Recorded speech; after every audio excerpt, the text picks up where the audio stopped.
శ్రీవారి బ్రహ్మోత్సవాల కోసం ఈ మాలలు ప్రత్యేకంగా తయారు చేస్తుంటారు.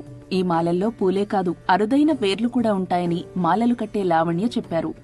స్వామి వారికి ఇది దిష్టి తగలకుండా ఉండడానికి అనేది వాడతారు. సముద్రంలోనే దొరుకుతుంది, చాలా ఎక్స్పెన్సివ్ ఇది.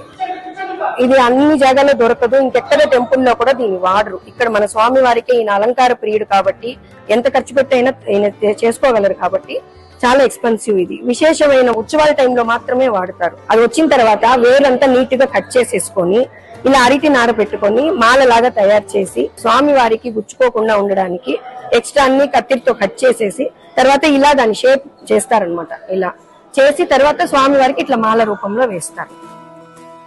తిరుమలలో మూల విరాట్ కి రోజుకు 2 సార్లు తోమాల సేవ, పుష్ప కైంకర్యం ఉంటుంది.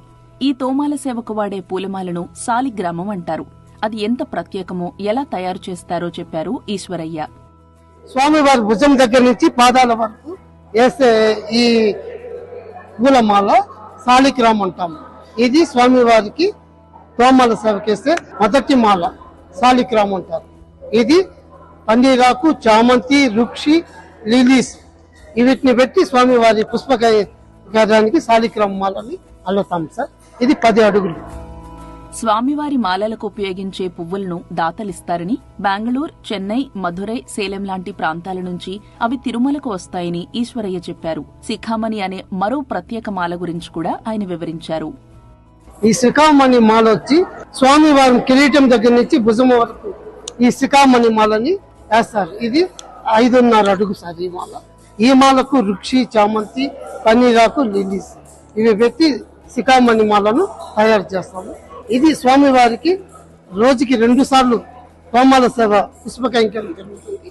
ఆ పుష్ప కైంకర్యానికి ఇవి స్వామివారికి వేస్తాము. సాలిగ్రామం, శిఖామణి పూలమాలలు వేసిన తరువాత వెంకటేశ్వరుడి విగ్రహానికి తగినట్లు మరో 5 మాలలు కూడా అలంకరిస్తారు. లక్ష్మీహారం, కంఠసర, శ్రీదేవి, భూదేవి, శంకు, చక్రం ఈ మాలలు ఇలా 5 మాలలు ఉంటాయి సార్. ప్రతిరోజు స్వామివారికి కళ్యాణోత్సవం జరుగుతుంది. అయ్యగారికి కళ్యాణోత్సవం మాల, అమ్మగారికి ఇలాంటి తయారు బిట్లు 2 ఉంటాయి. ఇవి లక్ష్మీహారానికి 24 బిట్లు. ఈ చామంతి, రుక్షి, పన్నీరాకు, లిలీస్, రోజాలు ఈ 4-5 ఐటములు స్వామివారి కళ్యాణోత్సవం మాలకు వస్తుంది. బ్రహ్మోత్సవాల సమయంలో సాయంత్రం పూట స్వామివారు ఊరేగే ఒక్కో వాహనానికి భారీగా ఉండే ప్రత్యేక మాలలు సిద్ధం చేస్తామని టీటీడీ చెబుతోంది. ఈ ఫస్ట్ మొల్లలు లూస్ లెవెల్స్ గా వస్తాయి. దాన్ని ఉట్టు రూపంగా కట్టుకుంటాము. కట్టుకున్న తర్వాత దాన్ని పెద్ద మాలగా 2 వ్యక్తులు వేస్తారు. ఉట్లు మాల అని అంటారు దీన్ని. దీంట్లో 3 రకాల పూలు. ఒకటి వచ్చి మొల్లలు, కనకాంబరము, ఇప్పుడు పన్నీరాకు కూడా యూజ్ చేస్తున్నారు. పన్నీరాకు కూడా లూజ్ గా వస్తుంది. ఆ ఆకుని జత చేసి నార ఉంటుంది, ఆ నారతో కట్టుకుంటారు. మొత్తం అరటి నారతోనే కడతారు. మొత్తం మాలంతా కూడా అరటి నారతోనే ఉంటుంది. కానీ లూజ్ పూలు ఉట్టు రూపంలో వస్తుంది. ఆ ఉట్టునే మళ్ళీ ఉట్లు మాలగా వేస్తారు దీన్ని. తిరుమలలో ఏడాదికి 10,000 మాలలు తయారు చేయిస్తుంది టీటీడీ. మూల విరాట్తో పాటు ఉప ఆలయాలకు రోజుకు 200 పూలమాలలు ఉపయోగిస్తారు. సంవత్సరానికి సుమారు 7,300 నంబర్ల మాలలు ఏర్పాటు చేస్తాము. వీటితో పాటు స్వామివారికి ప్రతి నెల మేజర్ ఉత్సవం ఒకటి ఉంటుంది. అట్లా 12 నెలలు కూడా ఉత్సవాలు ఉంటాయి. ఈ ఉత్సవాల సందర్భంగా అదనంగా సుమారు 700 నుంచి 800 నంబర్ల మాలలు ఏర్పాటు చేస్తాం. అంటే సుమారు ఒక 10,000 నంబర్ల మాలలను గత సంవత్సరం కూడా మనం ఏర్పాటు చేస్తాం. వీటితో పాటు బ్రహ్మోత్సవాల సమయంలో వివిధ వాహనాలకు ఉదయం, సాయంత్రం ప్రత్యేక మాలలు అలంకరిస్తారు. ఈ వాహనాలు కూడా సుమారు 50 వివిధ రకాల ఆకృతులతో అలాగే సైజులతో మాలలు ఏర్పాటు చేస్తాము. అంటే బ్రహ్మోత్సవం సందర్భంగా అదనంగా సుమారు 100 నంబర్ల మాలలు ఏర్పాటు చేస్తుంటాం. మనకు ప్రతినిత్యము స్వామివారికి 6 రకాల పుష్పాలు అలాగే 3 రకాల పత్రాలు వినియోగిస్తాము.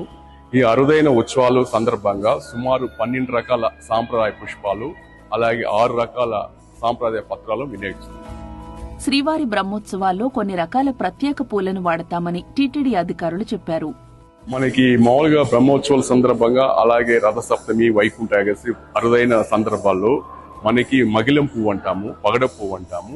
అది 1 కేజీ సుమారు 2,000 రూపాయలు ఉంటుంది. అలాంటి పూలు కూడా మనం తీసుకొచ్చి స్వామివారి కైంకర్యం బాగా వినియోగిస్తాము.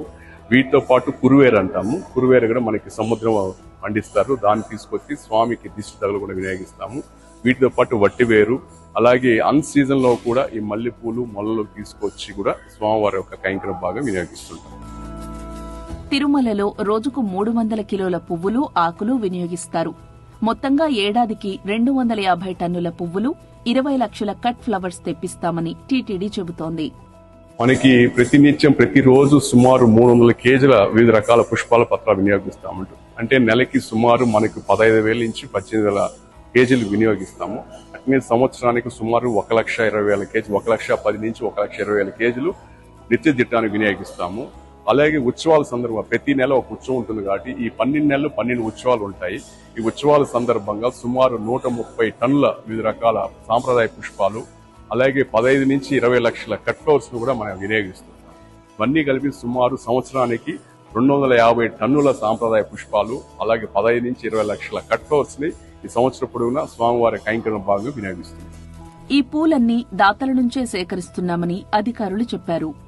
ఇవన్నీ కూడా మనకి పుష్ప కైంకర్య రూపం భాగంగా డోనార్స్ నుంచి సేకరిస్తున్నాము. అలాగే మన తోటల నుంచి చేస్తున్నాము. టీటీడీ నుంచి పైసా ఖర్చు లేకుండా పూర్తిగా దాతల సహకారంతో, అలాగే మన యొక్క ఇవి కూడా తోటలు పండించే దాతల సహకారంతో ఏర్పాటు చేస్తున్నాం. అంటే స్వామివారికి సాంప్రదాయ పుష్పాలు వినియోగిస్తాం కాబట్టి నిత్య కైంకర్య భాగం కాబట్టి మన సాంప్రదాయ పుష్పం దేశ విదేశం ఏముండదు, మన సాంప్రదాయ పుష్పాలే. అలాగే ఈ అరుదైన పుష్పాలు మాత్రం మన తమిళనాడు రాష్ట్రం గానీ అలా కేరళ ఉండేటి అరుదైన పుష్పాల అకేషన్ లో తీసుకొచ్చి వినియోగిస్తాం. ఆ అకేషన్స్ మాత్రం మిగతా అంతా సాంప్రదాయ పుష్పాలు మన చుట్టుపక్కల ప్రాంతాల నుంచి ప్రొక్యూర్ చేసుకుని చేస్తున్నారు. పూలను మాలలుగా మార్చడంలో ఎంతో మంది ఉపాధి పొందుతున్నారు. ఒక్కోసారి మాలలు కట్టడానికి బయట నుంచి నైపుణ్యం ఉన్నవారిని కూడా పిలిపిస్తారు. డైలీ 40 మెంబర్స్ ఉంటారు. ఈ పూలు దీంట్లోనే ఉంటారు. అదనంగా 30 మెంబర్స్ వస్తారు. మా స్టాఫే. వీటితో పాటు బయట ప్రాంతాల నుంచి ఒక 30 మంది వస్తారు. 100 మంది ఉత్సవాల టైంలో 100 మంది ఉంటారు. పూలు కట్టే దాంట్లో ఉంటారు.